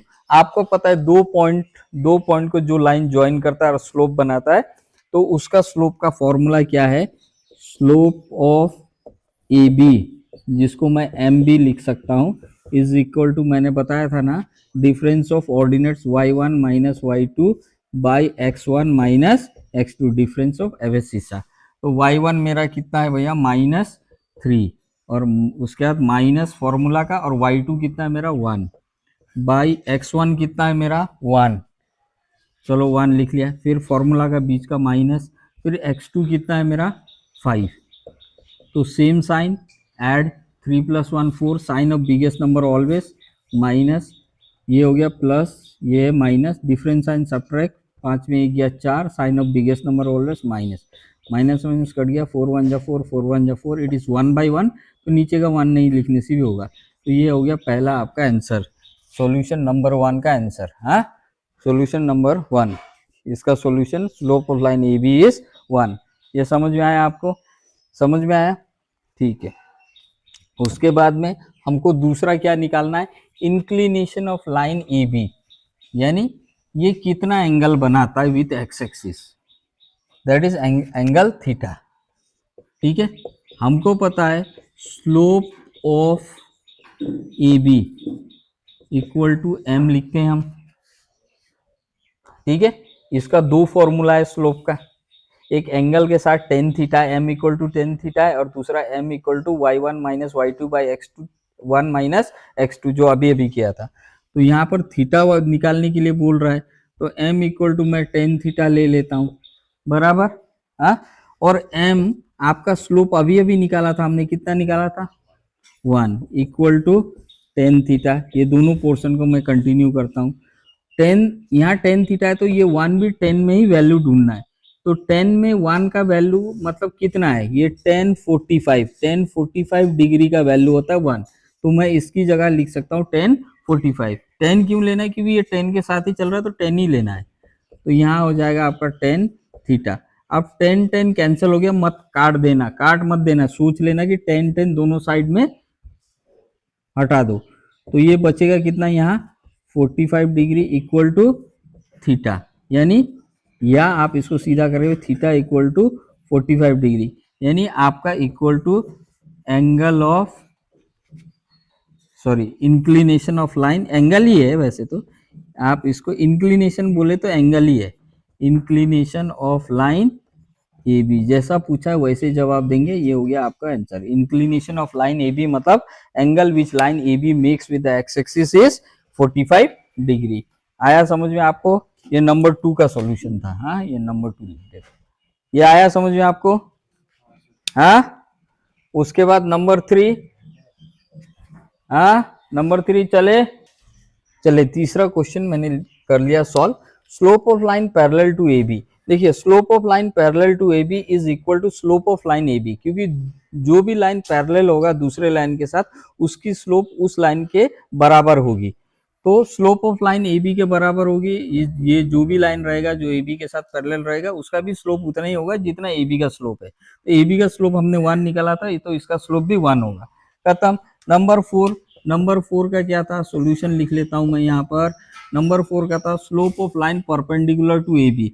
तो परपेंडिकुलर टू ए बी होगा तो आपको पता है जब दो लाइन परपेंडिकुलर होती है टू ईच अदर, उनका प्रोडक्ट इक्वल टू -1 होगा, या slope of one of the line is equal to -1 by slope of other line. तो स्लोप ऑफ लाइन मैं इधर लिख दिया, slope of line perpendicular to A B is equal to -1 by slope of A B, क्योंकि हमारे पास ए B का slope है, तो -1 by slope of A B कितना था, 1 ही था। ठीक है, ठीक, इक्वल टू नीचे का 1 नहीं लिखने से होगा, तो हमारे पास बच जाएगा -1। तो कोई भी लाइन जो ए बी के साथ परपेंडिकुलर है, परपेंडिकुलर टू ए बी है, उसकी स्लोप कितनी होगी, उसकी स्लोप होगी -1। ठीक है, फॉर्मूला भी दे दिया। आया समझ में आपको? आया? तो फिर आगे बढ़ते हैं। चलो एक और छोटी सी इंपॉर्टेंट बात मैं आपको बता देता हूँ कोलिनर पॉइंट्स के बारे में। कोलिनर पॉइंट्स किसको बोलते हैं, जब 3 या 3 से ज्यादा पॉइंट एक स्ट्रेट लाइन में होता है।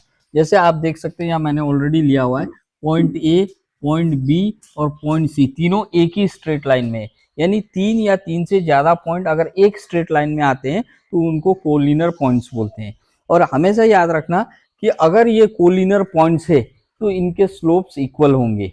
अगर ए बी सी कोलिनर पॉइंट है तो अगर ए बी सी, अगर A comma B and C are collinear points या कोलिनर है ए बी सी, इसका मतलब they lie on the same straight line, वो एक ही स्ट्रेट लाइन में लाई करते हैं। आया ध्यान में? तो इसका मतलब है कि slope of A B must be equal to slope of B C. तो इसका मतलब है slope of A B must be equal to slope of B C. आया? अगर कोलिनर पॉइंट है तो ए बी का स्लोप जितना होगा बी सी का भी स्लोप उतना ही होगा। आया ध्यान में? या फिर इसका उल्टा समझते हैं, अगर दो लाइन का स्लोप इक्वल है, दो लाइन का स्लोप इक्वल है, यानी ए बी और बी सी का स्लोप इक्वल है, तो ए बी और बी सी इसका स्लोप इक्वल है। और आप यहां ध्यान दीजिए, ए बी और बी सी का स्लोप इक्वल है, यहाँ पॉइंट बी रिपीट हुआ है। इसका मतलब है अगर ए बी और बी सी का स्लोप इक्वल है और यहाँ पर कोई पॉइंट आप रिपीटेशन में दिख रहा है तो आप सीधा समझ जाना ए बी बीच का पॉइंट है रिपीट वाला और ये सी है। तो इन लोग तीनों एक स्ट्रेट लाइन में है और इन लोग तीनों कोलिनर है। और कोलिनर है तो आपको समझना इनका स्लोप इक्वल है, या ऐसे चीज का स्लोप इक्वल है तो आप समझ जाना कि ये पॉइंट्स कोलिनर है। समझ में आया? अब स्लोप निकालने का फॉर्मूला आपको पता है, स्लोप निकालना है, दोनों में से किसी एक का स्लोप निकाल दो तो दोनों का ही स्लोप सेम हो जाएगा। ठीक है, आया समझ में? तो कभी कभी ऐसा होता है कि आपको ये पॉइंट दे देंगे, ऐसा पॉइंट दे देंगे, ये लाइन बना के भी नहीं देगा, वो ए का कोऑर्डिनेट दे देगा, बी का दे देगा, सी का दे देगा, और आपको पूछेगा show that this points are collinear या find out whether this points are collinear or not. तब आप स्लोप निकालना ए बी का स्लोप निकालना, बी सी का स्लोप निकालना और देखना अगर इक्वल है तो कोलिनर है, नहीं है तो ये कोलिनर नहीं है। तो अगर मैं बोलूंगा, चलो मैंने इसको कोलिनर नहीं बोला फॉर एग्जाम्पल, और मैंने बोला कि मैंने क्या बोला, ये 3 पॉइंट दे दिए मैंने, मतलब अभी इसको मैं अगर मैं बोल देता हूं कि क्वेश्चन यहां दे देता हूं मैं, show that points A comma B comma C are collinear. क्या आपको शो करना है, आपको पता अगर ए बी सी कोलिनर है, ए बी सी अगर कोलिनर है तो आपको slope A B, slope of A B must be equal to slope of B C, ये होना पड़ेगा, ये होना पड़ेगा। तो पहले स्लोप ऑफ ए बी निकालो, तो यहां पर मैं लिख देता हूं सॉल्यूशन, पहले मैं निकालूंगा स्लोप ऑफ ए बी। अब स्लोप निकालने का दो फॉर्मूला है, एक tan theta m equal to tan theta और दूसरा m equal to y1 minus y2 by x1 minus x2। तो यहाँ पर एंगल तो है नहीं, तो हम y1 माइनस y2 वाला लेंगे, ए बी में एक, हाँ y1 minus y2 by x1 minus x2। तो y1 हमारा ए बी में, ए बी है तो a का पॉइंट और b का पॉइंट ही लेंगे, तो ए बी में a को मैंने x1 y1 ले लिया, तो b को x2 y2। तो y1 मेरा इस हिसाब से कितना है -3 और y2 कितना है, ये माइनस फॉर्मूला का, y2 है मेरा 5 बाई x1 कितना है मेरा 4 और x2 है माइनस का साइन फॉर्मूला का, ये बीच का, और 6। तो ये हो गया same sign addition, 3 + 5 8, sign of biggest number obviously with minus, ये डिफरेंस साइन है, सब्ट्रैक्ट, 6 में 4 गया 2, sign of biggest number minus, minus 1 cancel, 2 1 जा 2, 2 4 जाए, इसका स्लोप का वैल्यू निकला 4। अब मैं स्लोप ऑफ बीसी निकाल के देखूंगा, स्लोप ऑफ बीसी निकालूंगा, अगर सेम हुआ, इक्वल निकला, तो ये कोलिनर पॉइंट से, नहीं है तो नहीं होगा। तो स्लोप ऑफ बीसी कितना निकलेगा, y1 minus y2 by x1 minus x2। अब यहाँ बी सी में बी और सी का पॉइंट लेना पड़ेगा, बी में ये x1 है, ये y1 है, ये x2 है, ये y2 है, तो y1 minus y2, 5 minus 1, 5 minus 1, और x1 माइनस x2, 6 माइनस 5, तो 5 माइनस 1 4, क्योंकि ये प्लस है, difference sign subtract, so 4 sign of biggest number plus, no need of writing for single number. यहाँ पर भी ये डिफरेंस साइन सब्ट्रैक्ट, 6 में 5 गया 1, sign of biggest number plus है तो प्लस नहीं लिखने से भी चलेगा सिंगल नंबर, तो नीचे का 1 नहीं लिखने से भी चलेगा, ये 4। तो इट मीन्स इसका मतलब क्या हुआ, slope of A B equal to slope of B C. तो आप लिख सकते हो hence A comma B comma C are collinear.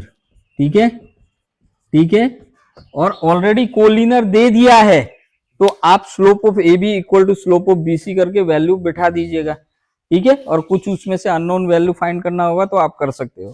ठीक है ना, हाँ समझ में आया ना। चलो अब देखो ये फिगर को देखो, कार्टेशियन प्लेन में एक्स एक्सिस और वाई एक्सिस का लाइन है, एक्स एक्सिस आपका हॉरिजॉन्टल है और वर्टिकल लाइन है आपका वाई एक्सिस।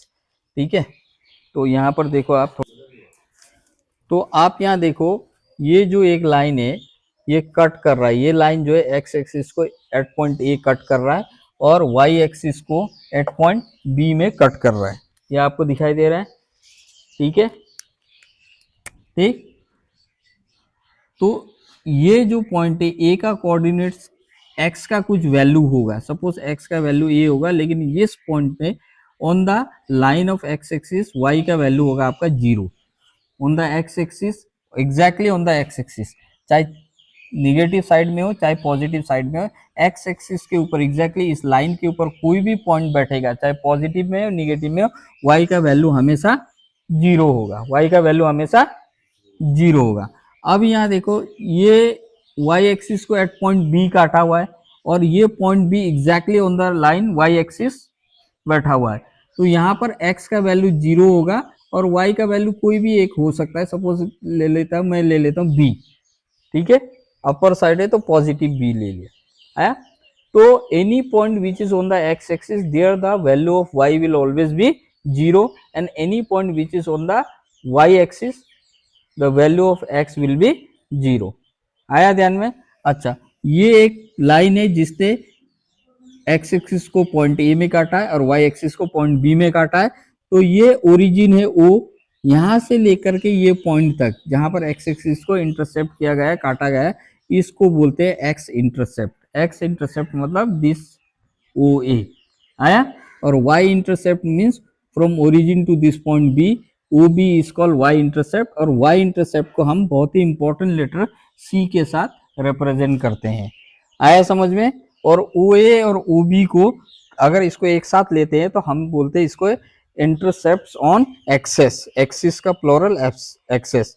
अच्छा, चौथा इंपॉर्टेंट पॉइंट, कोई भी लाइन जो एक्स एक्सिस के साथ पैरेलल होगा, ये एक्स एक्सिस हो गया, तो सोचो कोई भी लाइन ऐसे आ रहा है या ऐसे आ रहा है, एक्स एक्सिस के साथ पैरेलल हो रहा है, तो यानी हॉरिजॉन्टल लाइन आपको ऐसा वाला लाइन दिखाई देगा। हॉरिजॉन्टल लाइन एक्स एक्सिस के साथ पैरेलल साइड बाय साइड चल रहा है, तो वहां अगर कोई भी लाइन एक्स एक्सिस के साथ पैरेलल होता है यानी वो हॉरिजॉन्टल लाइन है, तो उसका कोई भी एक्स इंटरसेप्ट नहीं होगा, क्योंकि वो एक्स के बगल में चल रहा है, अगल बगल में चल रहा है, वो एक्स को तो इंटरसेक्ट करेगा नहीं, इसलिए एक्स का इंटरसेप्ट नहीं होगा। उसी तरह कोई भी line perpendicular to Y axis है, ये वाई एक्सिस है, सपोज ये लाइन ऐसा खड़ा है या यहाँ पर एक लाइन ऐसा खड़ा है पॉजिटिव या निगेटिव साइड में, ठीक है, तो कोई भी लाइन जो है परपेंडिकुलर है कंपेरेटिवली टू वाई एक्सिस, यानी वर्टिकल लाइन खड़ा है, ठीक, वाई एक्सिस तो सीधा खड़ा वर्टिकल लाइन है, वैसे कोई लाइन वर्टिकली खड़ा है, तो इसका मतलब है वो वाई एक्सिस के साथ ऐसा ही खड़ा रहेगा, वो वाई एक्सिस के साथ ऐसा इंटरसेक्ट तो नहीं करेगा। तो any line which is perpendicular to Y axis which is vertical does not have Y intercept. ठीक है, ठीक है, फिर बता रहा हूं, कोई भी लाइन जो पैरेलल होगा एक्स एक्सिस के साथ, वो एक्स एक्सिस को इंटरसेक्ट नहीं करेगा, तो उसमें एक्स इंटरसेप्ट नहीं होगा। और कोई भी लाइन जो वर्टिकल लाइन वाई एक्सिस के साथ वर्टिकली या परपेंडिकुलरली साइड बाय साइड खड़ा रहेगा, तो वो वाई इंटरसेप्ट उसके पास नहीं होगा। आया? वो वाई को इंटरसेक्ट करेगा ही नहीं, तो इंटरसेप्ट कैसे होगा? ये आया समझ में आपको? ये आया? अच्छा, हाँ, ये देखो ये लाइन कर रहा है ना, ये y को भी काट रहा है इस पॉइंट में, x को भी इस पॉइंट में काट रहा है, तो ये इंटरसेप्ट कर रहा है ना, है ना। चलिए स्लोप और इंटरसेप्ट फॉर्म ऑफ इक्वेशन देख लेते हैं। आप देख सकते हैं ये लाइन जो स्लोप का भी काम कर रहा है और ये y एक्सिस और x एक्सिस को कट भी कर रहा है, तो ये हो गया आपका slope intercept form of equation. इसमें ले लेते हैं एक लाइन ले लेते हैं ए बी, ठीक है, एक लाइन ले लेते हैं ए बी जिसमें ए एक्स एक्सिस को मतलब एक्स एक्सिस को इंटरसेक्ट या इंटरसेप्ट कर रहा है पॉइंट ए में, ठीक है, और वाई एक्सिस को इंटरसेप्ट कर रहा है या इंटरसेक्ट कर रहा है पॉइंट एम में, ठीक है। अब इस लाइन में एक पॉइंट है पी जिसकी कोऑर्डिनेट से एक्स और वाई, याद रखना है, ठीक है। अब यहां से मैंने पी एन परपेंडिकुलर ड्रॉप किया है और यहां से straight M N parallel to X axis मैंने ड्रॉ किया है, ठीक है। यहाँ एक एंगल थीटा बनेगा, तो दैट एंगल थीटा चाहे वो 20 बने, 30 बने, 40 बने, that angle theta will be equal to this angle theta, और this angle theta will be equal to this angle theta. अब मुद्दे की बात आते हैं, वाई इंटरसेप्ट को हम सी नाम देते हैं, स्मॉल सी। तो ओ एम यानी ओरिजिन से ये वाई एक्सिस में जिस पॉइंट पर काटा गया है वाई एक्सिस में, इसकी हाइट कितनी है या इसकी लेंथ कितनी है, इसको हम कौन से नंबर से डिनोट करते हैं? सी से। आया ध्यान में? अच्छा, slope of A B, this line slope, इस लाइन का ए बी का स्लोप को हम किस लेटर से इंडिकेट करते हैं? एम से। तो ऐसे लाइन का अगर आपको इक्वेशन निकालना है तो आपको निकालना पड़ेगा इस फॉर्मूला के साथ, y equal to M X plus C, ठीक है, y equal to M X plus C will be the equation of the line in the form of slope intercept form. आया ध्यान में? आया? स्लोप भी है और वो लाइन को कट भी कर रहा है, तो स्लोप इंटरसेप्ट फॉर्म में इक्वेशन आपका y equal to M X plus C है। आप देख सकते हो कि ये जो लाइन है ये इधर से होके गुजर रहा है, अगर ये ओरिजिन से होके गुजरता है, ये लाइन अगर ऐसे ओरिजिन से होकर गुजरता, आया? Equation of the line if it is passing through origin 0 0, यहाँ पर x का वैल्यू भी 0 होगा, y का वैल्यू भी जीरो होगा, तब यही इक्वेशन आपको y equal to M X plus C नहीं होगा, y equal to M X होगा। और आपको पता है m क्या है, स्लोप ऑफ द लाइन। समझ में आया? ये आया? तो ये ओरिजिन से जब पास नहीं होगा, slope intercept form of equation है, और ये जब ओरिजिन से पास होगा तो इसी में c आपका जीरो हो जाएगा। आया ध्यान में? तो यहाँ पर y equal to M X खाली लेना है। ठीक है, ठीक है। अब point slope form of equation हम देखते हैं। आप में इसमें आपने बिल्कुल कंफ्यूज नहीं होना है। जब आपको एक कोई भी स्ट्रेट लाइन दिया रहेगा और उसका स्लोप दिया रहेगा, एक स्ट्रेट लाइन जिसका स्लोप m, जिसको स्लोप को तो हम m बोलते हैं, वो दिया रहेगा, और एक पॉइंट दिया रहेगा जिससे ये लाइन पास होता है।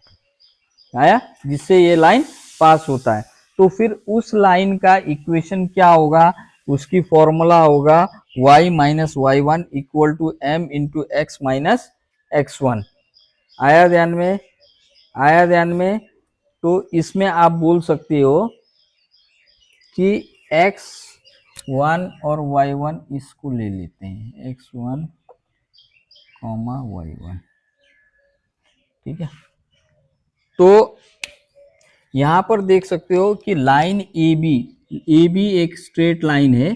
ठीक है, और ये एक फिक्स पॉइंट है, P एक फिक्स पॉइंट है जिसके कोऑर्डिनेट्स है x1 और y1।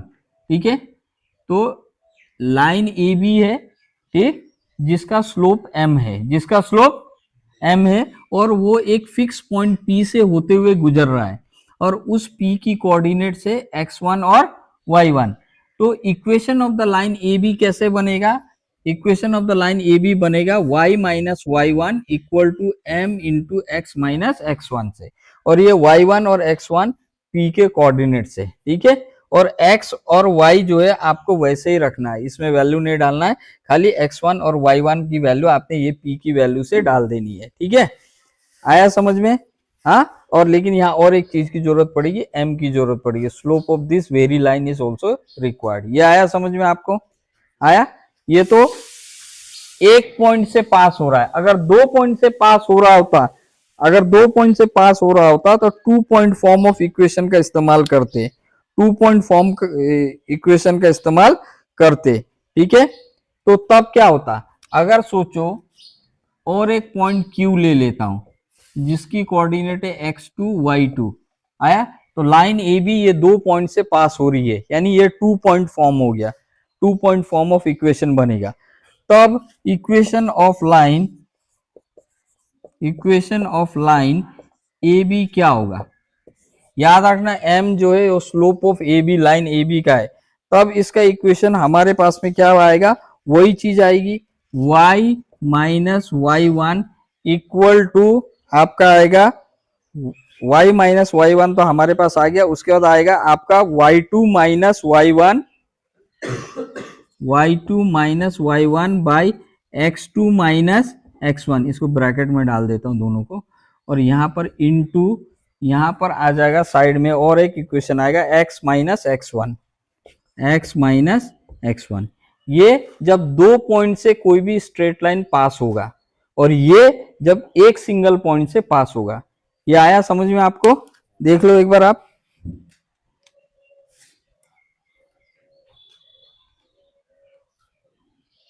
ठीक है, तो ये equation when a straight line passes through one fixed point, ये equation of the line when that line passes through two fixed point। आया? ये टू पॉइंट फॉर्म है, और ये point that is single point slope form है। चलिए ये देखते हैं जनरल फॉर्मूला जो एक स्ट्रेट लाइन का जनरल फॉर्मूला क्या होगा। यानी एक स्ट्रेट लाइन का जनरल इक्वेशन या जनरल फॉर्मूला एक किसी भी स्ट्रेट लाइन का क्या है? वो है आपका ax plus B Y plus C equal to zero. यानी x आपका x ही है, y आपका y ही है। x के साथ वाला नंबर जो है उसको a बोलेंगे। अगर x के साथ में आपका कोई नंबर नहीं है तो आप इसको 1 पकड़ लेना। फॉर एग्जाम्पल अगर मैं बोलता हूँ 3x plus 4y plus 2 equal to zero. आया? तो ये है आपका A X plus B Y plus C के फॉर्म पर इक्वेशन आपका, यानी this is the general equation of a straight line for example. ठीक है, अब आप बोलोगे सर सारा प्लस होगा क्या? हाँ, हो सकता है कभी माइनस भी हो जाए, ए जैसे 3x minus 4y plus 2 equal to 0, ये भी है। आया आया ध्यान में? तो this is the general form of equation of a straight line, general form of equation of a straight line. अभी इस इक्वेशन का अगर आपको स्लोप निकालना है तो फॉर्मूला है माइनस ए बाई बी। पहले तो आप इसको कंपेयर करो इसके साथ में, comparing with A X plus B Y plus C equal to 0, आपको पता चलेगा ए हो गया आपका 3, बी हो जाएगा आपका इसके साथ में, बी हो जाएगा आपका 4 होना चाहिए, लेकिन यहाँ माइनस है तो माइनस होगा तो माइनस पक्का लगाइए, तो बी हो जाएगा -4 और सी है आपका 2। हो गया? तो इसका स्लोप क्या होगा इस इक्वेशन का, या इस स्ट्रेट लाइन जिसका ये इक्वेशन है, इसका स्लोप m कितना होगा? Minus A by B, minus A by B. तो माइनस तो फॉर्मूला का ये लगाइए, ए का क्या है 3 है, बी का क्या है -4 है, तो माइनस माइनस ऊपर नीचे का कट गया, तो ये हो गया स्लोप इसका, यानी इस इक्वेशन का स्लोप या जो भी लाइन है जिसका ये इक्वेशन है उसका स्लोप ये हुआ। अगर y इंटरसेप्ट आपको फाइंड करने के लिए बोल रहा है तो आपको पता है y इंटरसेप्ट का मतलब होता है स्मॉल c, ये वाला c नहीं है, वो ये y इंटरसेप्ट वाला स्मॉल c अलग है। तो इसका फॉर्मूला है माइनस सी बाई बी, तो माइनस सी, तो c आपका कितना है 2 है, और ये माइनस आपके फॉर्मूला का ये अलग से लगाइए बाई बी, बी कितना है आपका -4, तो ऊपर नीचे माइनस कट गया, नंबर भी कटेगा, 2 1 जा 2, 2 2 जा 4, तो y इंटरसेप्ट इसका हो जाएगा हाफ, दैट इज 1/2। ये समझ में आया आपको? तो कुछ सम्स करने पड़ेंगे तब जाकर के ये क्लियर होगा आपको। ठीक है, चलो ये क्वेश्चन देखते हैं, एकदम छोटा सा क्वेश्चन है लेकिन हो सकता है आपको कंफ्यूज कर दे।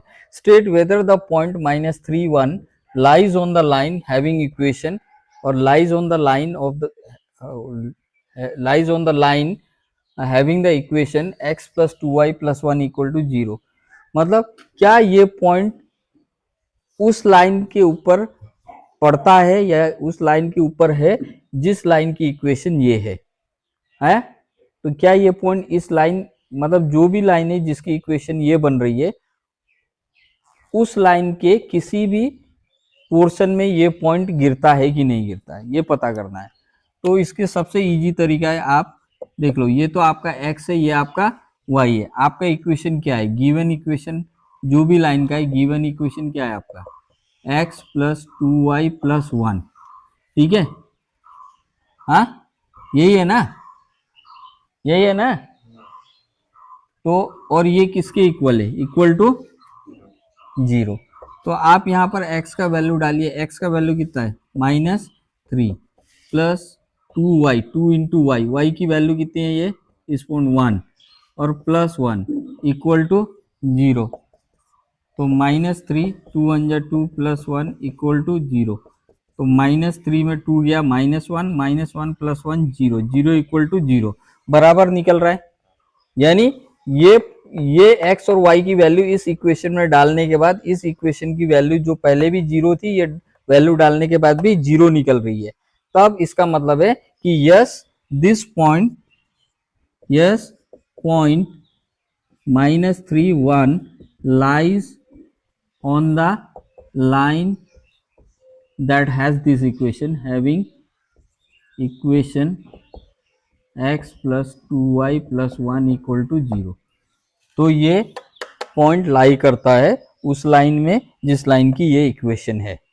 आया समझ में? अगर इक्वल नहीं होता, left hand side right hand side नहीं होता, तो ये पॉइंट इसमें लाई नहीं करता। आया समझ में? यहाँ पर जो भी है 0 है 1 है 2 है जो भी है, ये इसके इक्वल होना जरूरी है।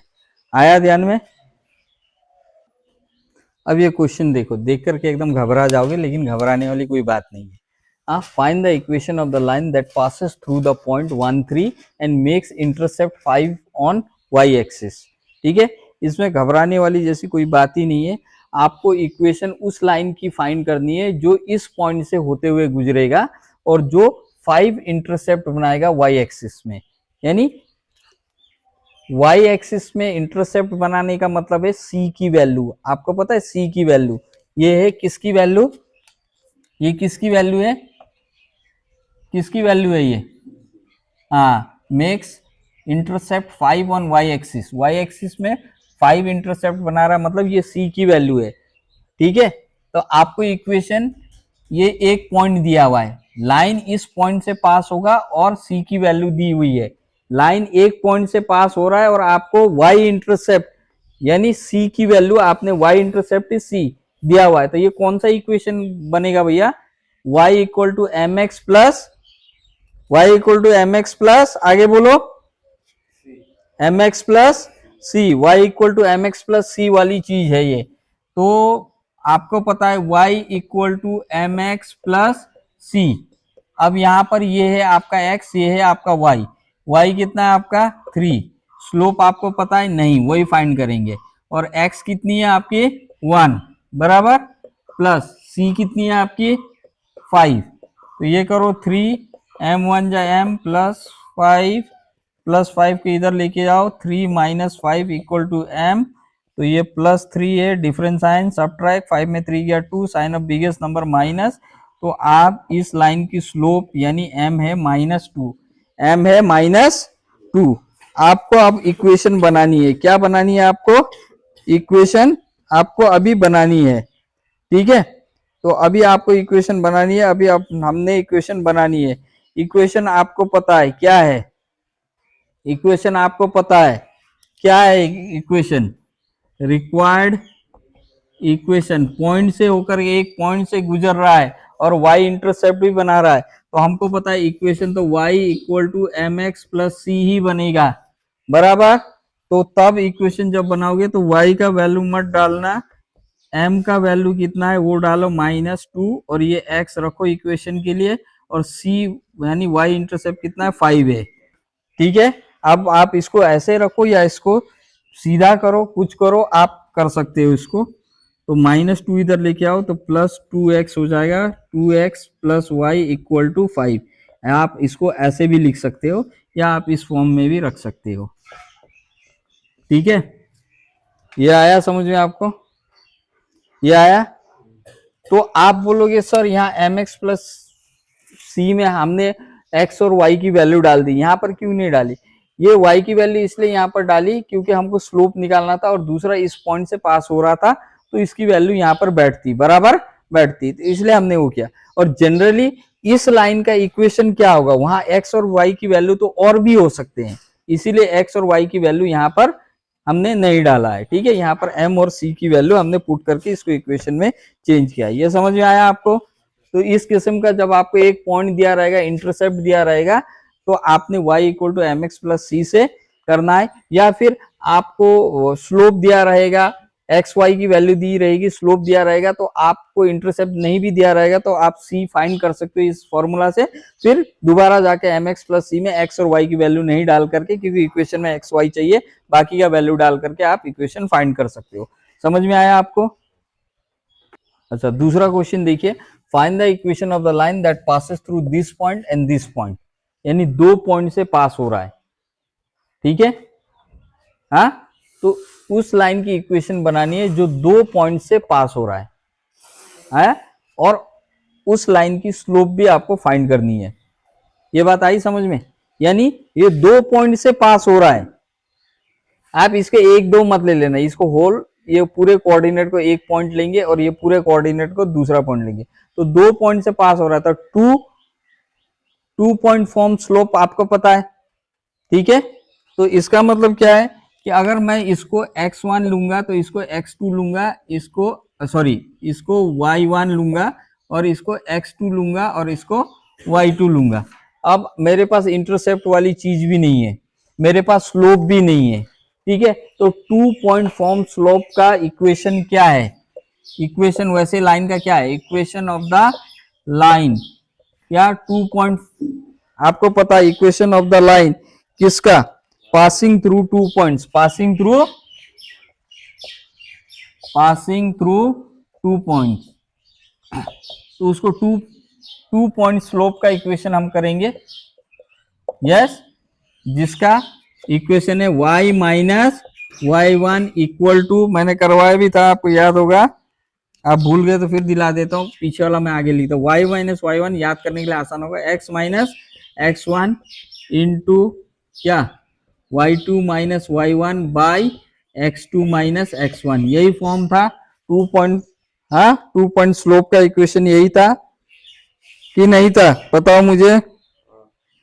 हाँ तो आपको पता है आपके पास y तो है ही नहीं, ओके माइनस वाई वन कितना है आपका -3 डाल दो, x नहीं है ऐसे रखो क्योंकि वो इक्वेशन में चाहिए भी।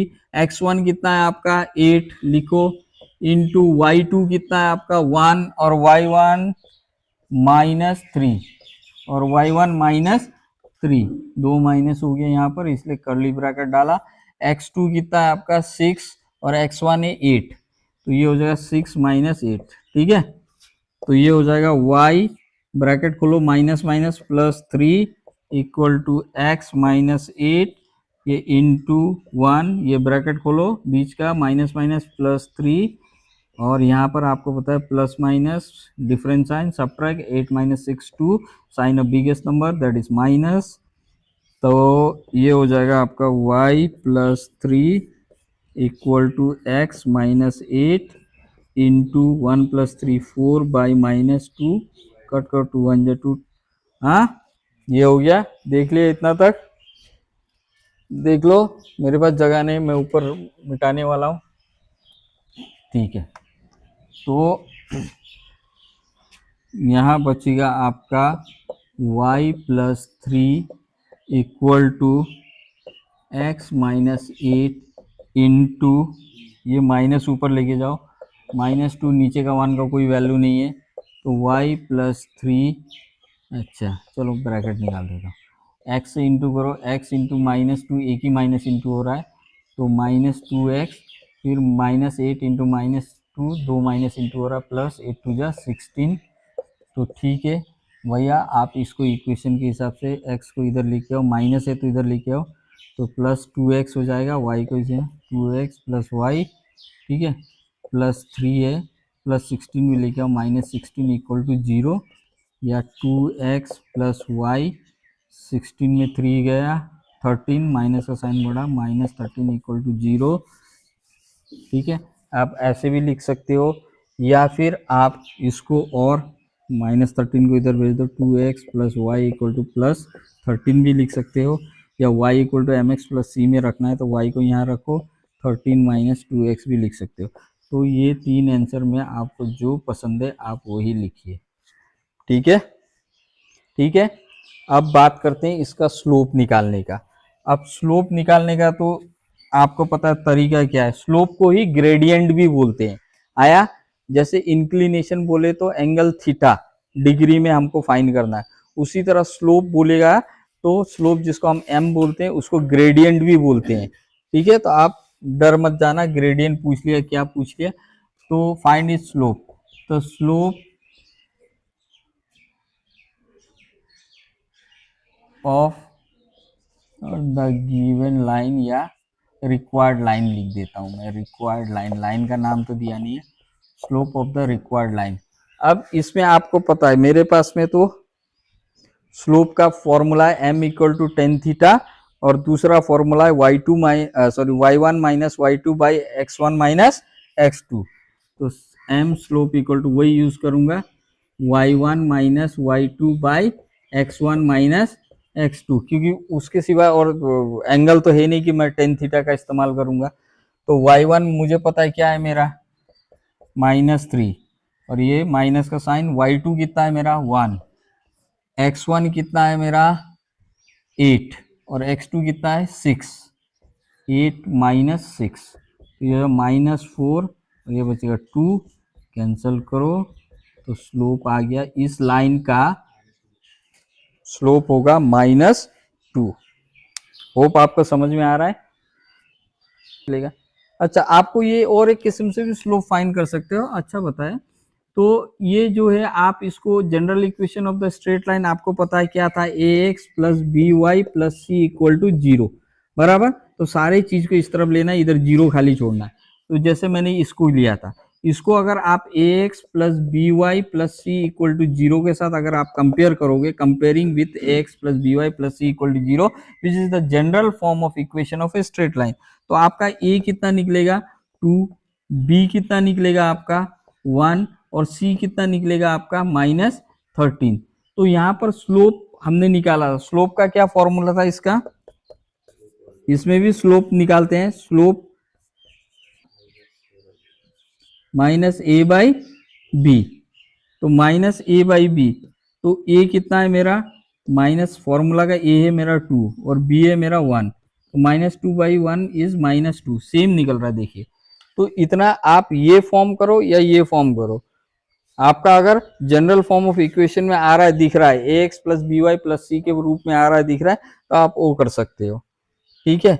और यहाँ पर आपको पता है y इंटरसेप्ट अगर कोई पूछ लेगा, c is the y intercept here, c is the y intercept, no this c is different. तो y इंटरसेप्ट अगर आपको फाइंड करना है तो कैसे करोगे, इसी इक्वेशन में अगर आपको y इंटरसेप्ट का क्या फॉर्मूला दिया था, मैंने रिकैल करके बताओ, y इंटरसेप्ट का क्या दिया था स्ट्रेट लाइन के इक्वेशन में, नहीं y इंटरसेप्ट का जनरल इक्वेशन, इसको जनरल इक्वेशन में हमने लिखे आया है, y इंटरसेप्ट का फॉर्मूला है, हाँ, तो y इंटरसेप्ट हम कैसे निकालेंगे, y इंटरसेप्ट कैसे निकालेंगे, इक्वल टू -c/b, बराबर, ये माइनस का साइन हो गया, c हमारा है -13, c is already -13 and this minus is a formula of minus, तो इसको साथ मिक्स मत करना, -13 अलग से लगाओ, बाई b कितना है 1, तो माइनस माइनस क्या हो जाएगा +13, y इंटरसेप्ट कितना होगा +13, आया ध्यान में, यानी ओरिजिन से ये जो लाइन ऊपर की तरफ जाएगा, +13 मतलब y एक्सिस में ऊपर की तरफ जाएगा, 13 यूनिट्स ऊपर जाएगा, ठीक है, आया समझ में, आया समझ में।